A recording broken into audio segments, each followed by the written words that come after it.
Good morning. Thank you all for joining us. My name's Ross. I head up the business development here at Arcturus, which is part of the Cyberthought group. We're a CREST and Czech accredited penetration testing company, and we sort of specialise in helping our clients develop secure applications, essentially. As part of that, we run quite a few classroom-based workshops on secure coding, where we run through not just the typical vulnerabilities that we find, but also the not so typical vulnerabilities that come up when we test applications, how to find them, and also how to develop your applications more securely first time round. And our customers are finding that this is significantly reducing their development lifecycle. To that end, we also run these hour-ish long, completely free webinars. We're doing these once a month at the moment, covering various subjects on, sort of securing your applications. So I'll make sure that the links for our past webinars, and also you get information of our future workshops as and when they come up there. So today we've got Mike Nerrick. He's a very talented application penetration tester and security researcher, and he's going to talk all about SQL injection, what it is, what it isn't, and some basic things that you can do to avoid it and not become a victim of it. So hand over to you, Mike. Thank you very much, Ross. So, welcome everyone. I'll be giving as Ross introduced, a talk on the slightly more common vulnerability called SQL injection. I'll be covering what it is, how to find it, how to exploit it, and how to go about preventing it. But before we begin, I believe we should have a quick primer on SQL for anyone who's here that may not be super familiar with the language. So very briefly, SQL is a language that used to talk to databases, and conveniently, it's written very much like English. The syntax is surprisingly straightforward to follow. No huge amounts of curly brackets or weird semicolons or things like that are necessary. You can pretty much type commands in near English into it, which is the main driver for its popularity and adaptation in the 1970s. And as a quick forenote for anyone on the debating team, the proper pronunciation for SQL is SQL, not to be confused with SQL. That is my personal stance, and we can have a quick discussion about that afterwards if anyone wants to disagree. So, back in the 1970s, this was a fine choice for database management, as access to any SQL interfaces was gated through physical access and limited expertise. It was rather unheard of for SQL to be used maliciously, and wittingly so. However, the invention of the World Wide Web has kind of put a spanner in the works, because the concept of a web server that would perform advanced and complicated tasks veritably begged for the addition of a database system, and SQL's prevalence made it the obvious choice for the database language. However, with the addition of SQL being accessible to the internet, we introduced the possibility of SQL injection vulnerabilities, which is SQL being misused and used not in the way it was intended to, by injecting malicious input, which brings us to SQL injection. So I have a particular favorite anecdote for SQL injection, that it is a way to attack websites that really shouldn't work anymore, but it still does. At its core, SQL injection is a web security vulnerability that allows an attacker to modify queries made by an application written in SQL. It will allow an attacker to view and potentially modify data not intended for a user or their scope to be able to access.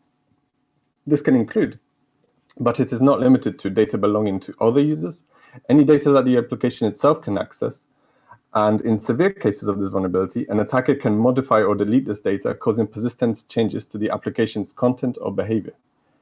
There are a number of techniques that an attacker can employ to compromise data stored in a database vulnerable to SQLI. In this seminar, we're going to go over some common attack methods, as well as some less common but more interesting ones. And I will be very happy if, leaving this, you'll be able to describe at least one of these attack vectors to your colleagues.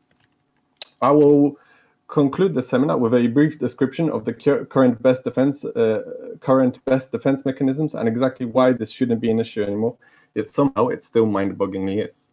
The attack vectors we're going to be covering in this seminar today are retrieving hidden data, subverting application logic, union attacks, examining the database, blind SQL injection, and second-order SQL injection. And if you're unfamiliar with what these mean to you at a glance, or they look a bit like gobbledygook, please don't worry, I'll explain as we go. So, to start with, how would we use SQLI to retrieve hidden data on an application? So let's imagine we have an application hosted on https://insecurewebsite.com. And let's pretend that for the sake of argument, this website is an e-commerce application where we can buy computer parts for, and the e-commerce kind of browsing page uses a URL argument to search for the type of category we want. So in this example, we visit the website and we give a category equals mice, which would ideally return all the mice that the e-commerce website has to offer. So if this website were to use an SQL engine in the background, this is an example what a query could look like to return all the mice from the database. So we would select star from products where category equals mice and released equals 1. So just a quick overview of what this query actually means. Select is a SQL keyword that tells the database system to grab some data. Star is syntax for everything. From determines what table we want, and the table name is products in this case.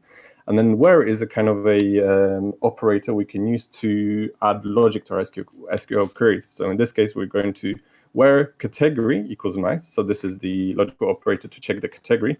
And we're also going to check if released equals 1. So presumably this database has some unreleased products, and their released flag is set to 0.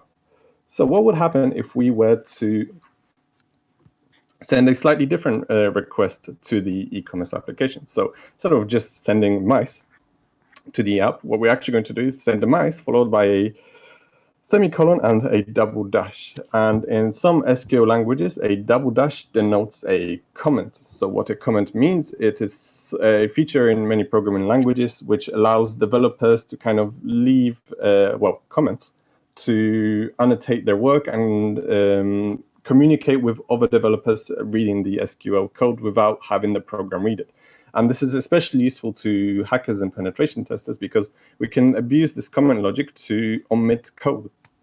So what we actually do is we run select star from products where category equals mice, and then we have included our own semicolon here, closing this kind of this text variable, which means that everything we write now will be treated by the SQL parsing engine as actual SQL code. So if we add a double dash, the SQL parsing engine will read this as a comment character and ignore everything after the query.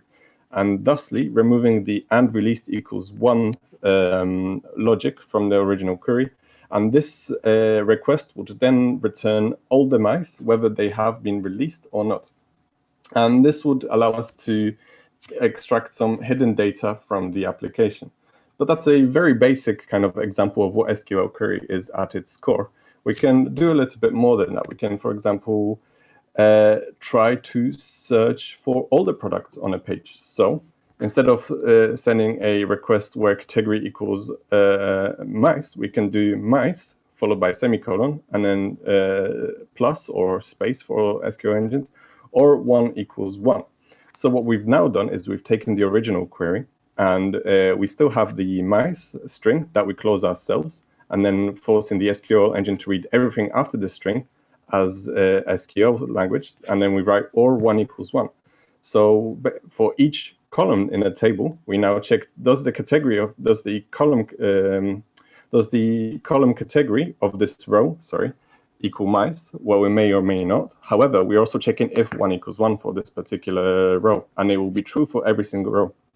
And this is the type of example SQL query we can use to retrieve all the data from a table. You'll return all the products, regardless of whether or not they are released, and regardless of whether or not they are actually mice.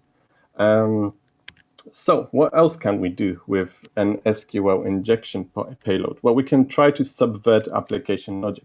Let's pretend we have an authentication form where we have a username of Jonathan and a password of Hata2. And an example application login workflow would include the application sending a SQL query of the following formats. So select star, so select all users from users, the users table, where the username equals Jonathan and the password equals Hunter2.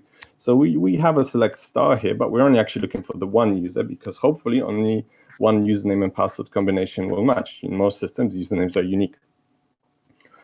A quick note should be made here also that in most database systems, passwords would not be stored in plain text like this. Instead, they would be hashed. That is to say, a one-way process where the password itself is obfuscated into a random string, and that's what the actual SQL engine sees and operates with. But for the sake of a demonstration and kind of keeping the example simple, I'll just keep the passwords in plain text. So what could we do to actually get around this and exploit this application logic, assuming the authentication form is vulnerable to SQL injection? Well, what if we try a similar technique as last time? What if we select username equals administrator, and then we close the original string and add two dashes to indicate a comment character? And at that point, for the original query we had, the password could be anything. So the query now looks like select star from users, where username equals administrator. Again, we're closing the original string and adding two comment characters. And password equals anything. Well, this is now just a comment. This could be absolutely anything, and the SQL engine will ignore this. And thus the SQL engine would return the administrator user, hopefully granting us administrator access. And this is a good example of how you can subvert application logic in SQL.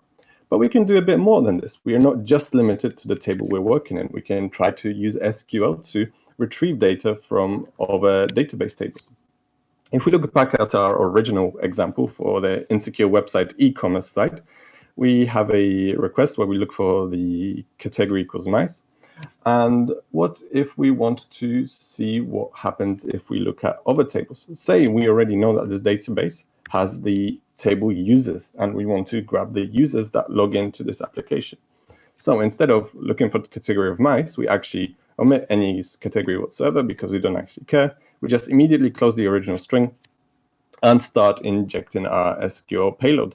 So union select username password from users, and then followed by comment characters. So in a usual browser URL request, this would look a little bit horrifically like that, where the special characters are URL encoded. However, the SQL engine still extracts that, and this is what the subsequent SQL query will now look in the e-commerce application. Select star from products, where category equals empty. So we're not actually selecting anything. However, we don't really mind, because what we're doing is we're also unioning, and the union is an SQL command that allows us to join two separate searches together and concatenate them into one.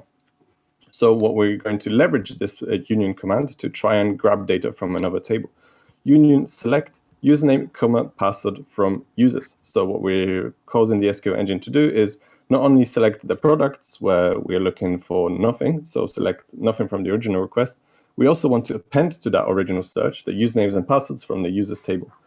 And we don't actually care whether or not it's released, especially because the released column will probably not exist on the users table. So we comment that out and leave it, cause the SQL engine to ignore it.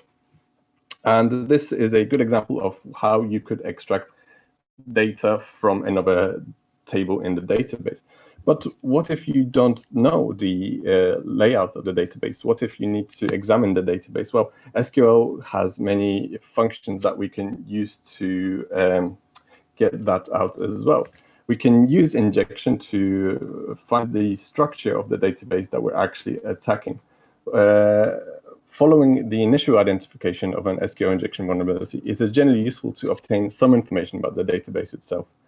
So we can query the version details of the database, and the way that this is done depends on a database type, which we can infer from whichever technique works. So we, as pen testers, we would try all these different queries or injecting such that these queries are formed until we find one that works. And this is kind of a brute force method, and this is what we call a fingerprinting technique, which lets us identify which database we're running until we get to the actual SQL query that works. This doesn't have to be just using special version commands. This can be using other commands. So for example, in some SQL languages, a hash is a comment character as opposed to a double dash. So if we know that we're looking at a database with a where hash causes comments, then we know we are dealing with MySQL as opposed to other SQL languages. On Oracle, we can type $version to try and get the version number. And then on most databases, we can also look into a special table, which is included in every instance of that type of database, which we call information schema.tables. Pardon me. And this will grant us all the information about the tables that are contained within that database. However, we don't always have the direct access to the results of an SQL query when performing SQL injection. Let's consider an application that uses tracking cookies to gather analytics about users. Requests to the application include a cookie header like this. Cookie equals tracking ID and some random string. When a request containing a tracking ID cookie is processed, the application determines whether this is a known user containing an SQL query, which selects tracking ID from tracked users, where the tracking ID matches what we have. And this tracked users table would contain very temporary tracking ID cookies that get cleaned up as they expire. This query is vulnerable to SQL injection, but the results of the query are not returned to the user. We don't have a bunch of data being returned to us when we make when we submit the cookie. What we do get instead is we just see whether or not we are authenticated to the database or not. So how would we go about SQL injecting this? Well, this behavior is still enough to be able to exploit SQL injection and retrieve information by triggering different responses conditionally, depending on an injected condition. To see how this works, suppose that two requests are sending the following tracking ID.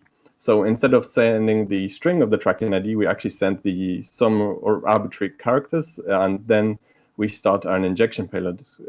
Close the quotation mark, union select A, where 1 equals 1. And if this particular tracking ID implementation would be vulnerable to SQL query, we'd find that this first request would return us authenticated because, well, we have caused a clause to pass true because we are saying where 1 equals 1. Alternatively, if we were to deliberately send a clause that is false, we would see the application lock us out as it would not find a valid tracking cookie within a data set, and the attempted injection cookie would not grant us access to the applications because 1 does not equal 2. We can leverage this to determine the answer to any single injected condition and so extract data 1 bit at a time. And this is a bit of a lengthy process, but we can still make use of it. So suppose there's a table called users with the columns usernames and password and a user called administrator, a common occurrence in most databases. We can systematically determine the password for this user by sending a series of inputs to test the passwords 1 character at a time.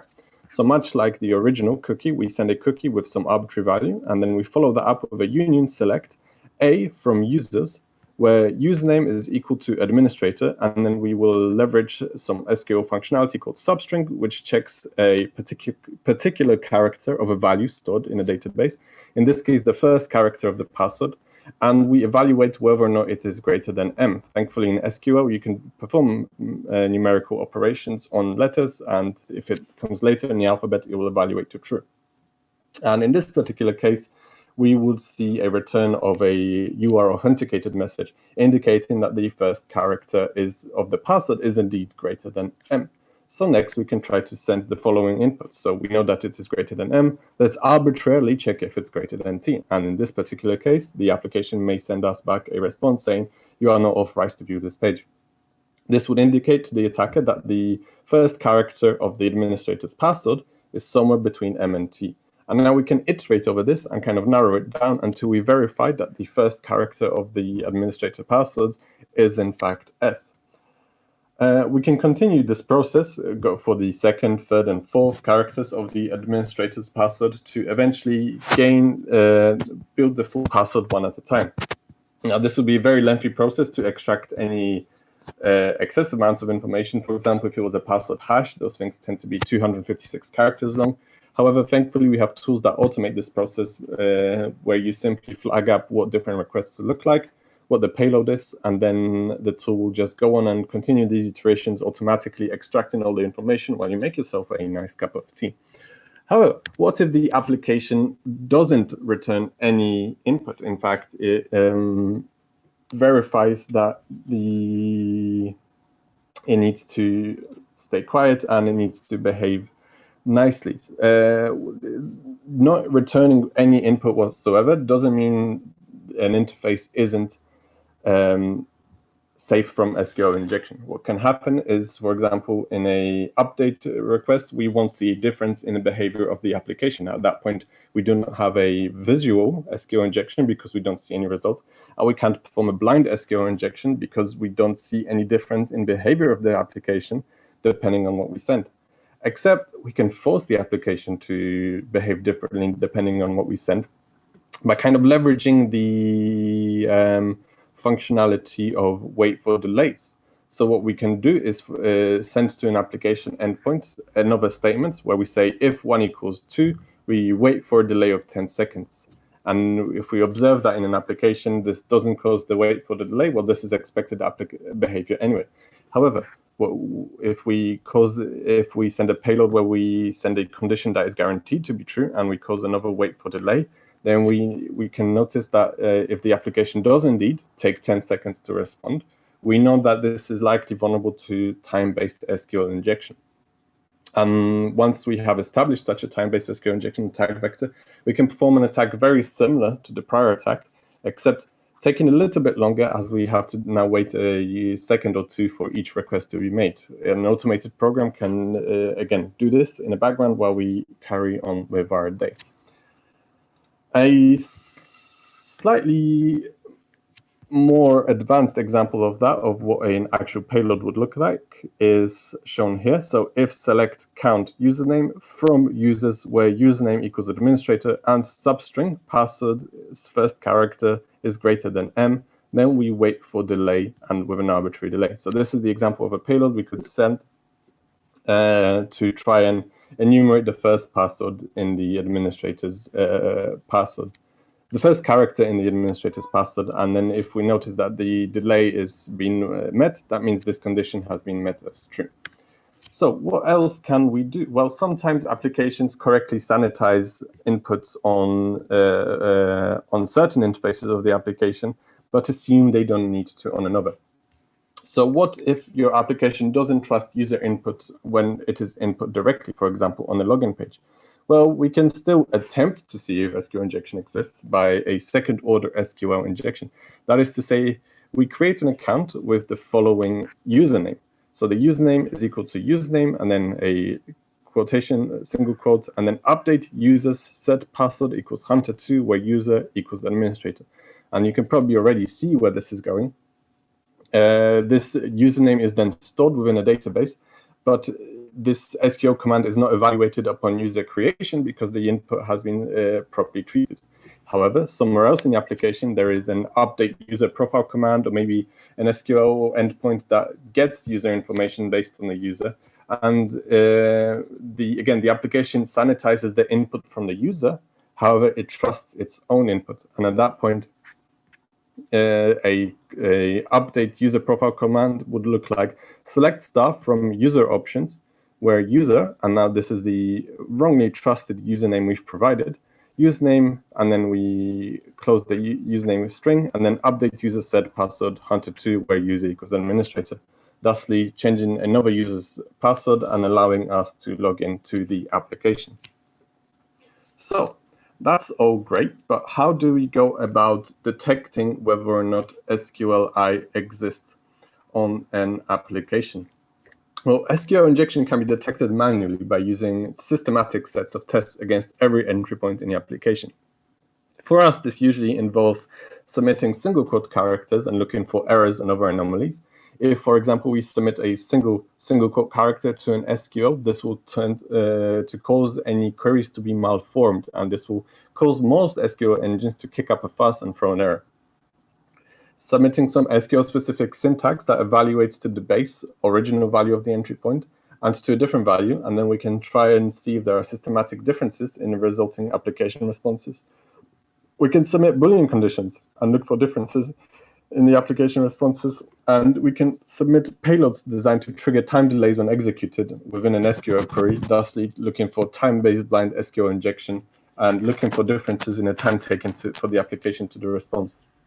We can also submit payloads designed to trigger an out-of-band network interaction. So an attacker could host their own server where they are constantly listening for requests made to them, and they send malicious SQL payloads that would cause such a request to be sent. And by monitoring the traffic, they can see if there is some point in a pipeline requests being made to their server. What would our usual workflow look like? Well, first thing, as a penetration tester, we'd sit down and try to detect any application errors by the methods I just outlined. Then we'd attempt to proceed to fingerprint or enumerate the type of database in use by using various comment characters or using SQL-specific implementation commands. So, for example, using the $ version or using different comment characters. We'd verify the presence of the vulnerability, make sure that this isn't a generic application response error because, for example, they have a web application firewall in front of the application, ensuring that malicious requests are intercepted, and verify that we can actually exploit this application. Once we're happy with all that, well, then we get cracking and we exploit the vulnerability. There are database-specific factors to consider, however.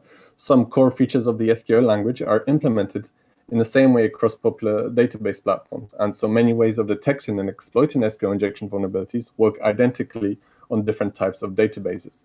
However, there are also many differences between common databases. These mean that some techniques for detecting and exploiting SQL injection work differently on different platforms. For example, syntax for string concatenation, comments, batched queries, platform-specific APIs, and error messages are all things we look for when we try to fingerprint and identify services.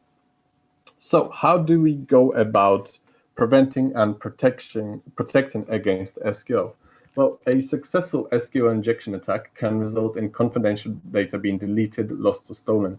Websites can be defaced, and unauthorized access to systems and accounts, and ultimately compromise of individual machines or entire networks can be achieved. SQL injection attacks only work when an application is fooled into executing code because it receives user input from a form it is not expecting. So this means a vital SQL injection security measure is to carry out what we call data sanitization and validation. This effectively adds an inspection layer to ensure that any submitted data is not unusual and might pose an SQL injection risk. The main way to go around this is escaping. Where there is a dangerous character, like a quote mark, you could put a slash before it. By putting a slash before it, we mean to go through every input provided to the application and write functions as the programmer to make sure that wherever there is a quote mark, put a backslash before it. This would also extend to other dangerous SQL characters, such as a semicolon, a hash, etc.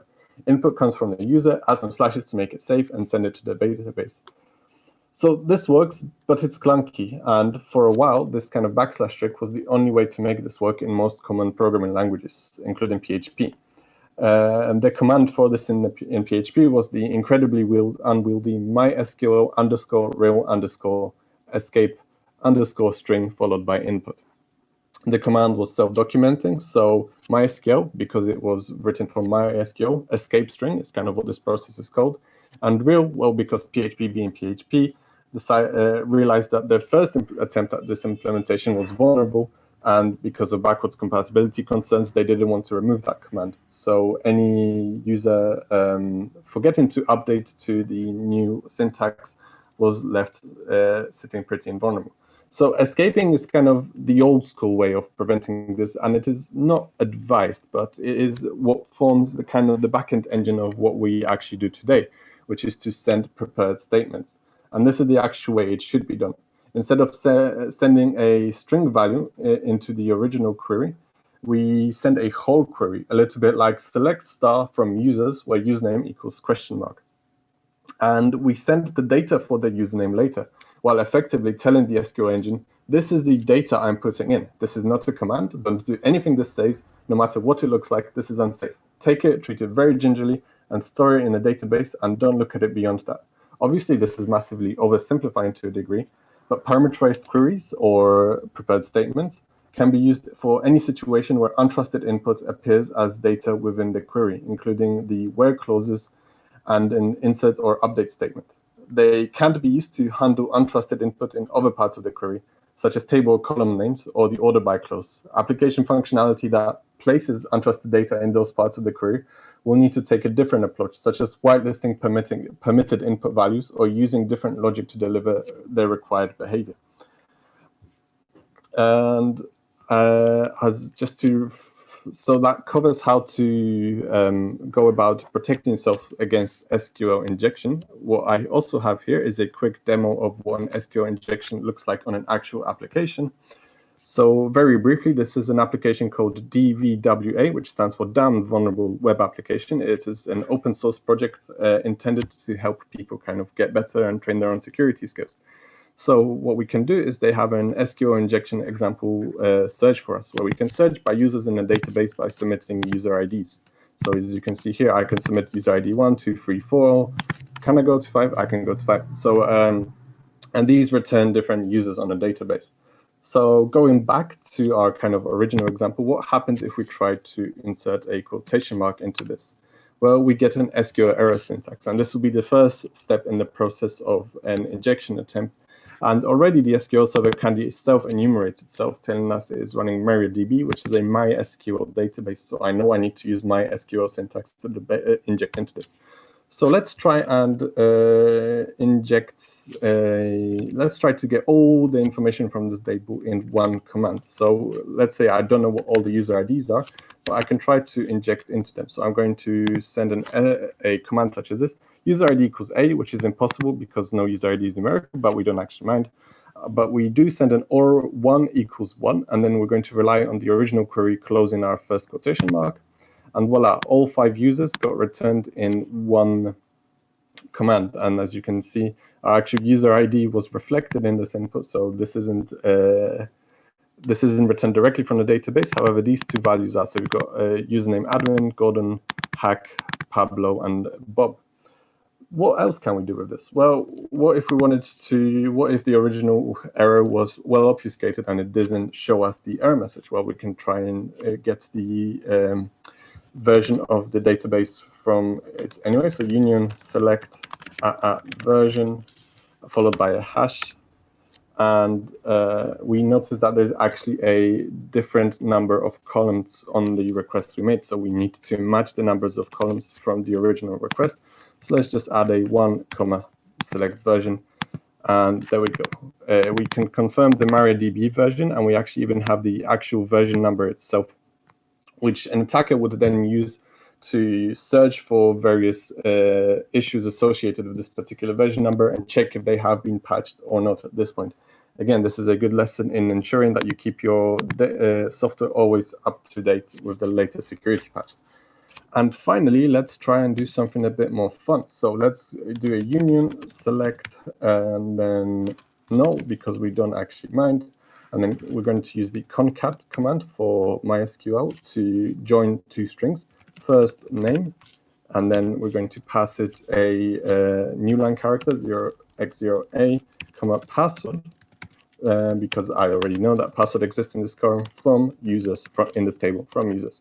So what I'm actually doing is I'm going to the users table, and instead of getting the username and surname, I'm concatenating the user first name and the password entry. In this case, the table is well sanitized, and these passwords are stored as hashes.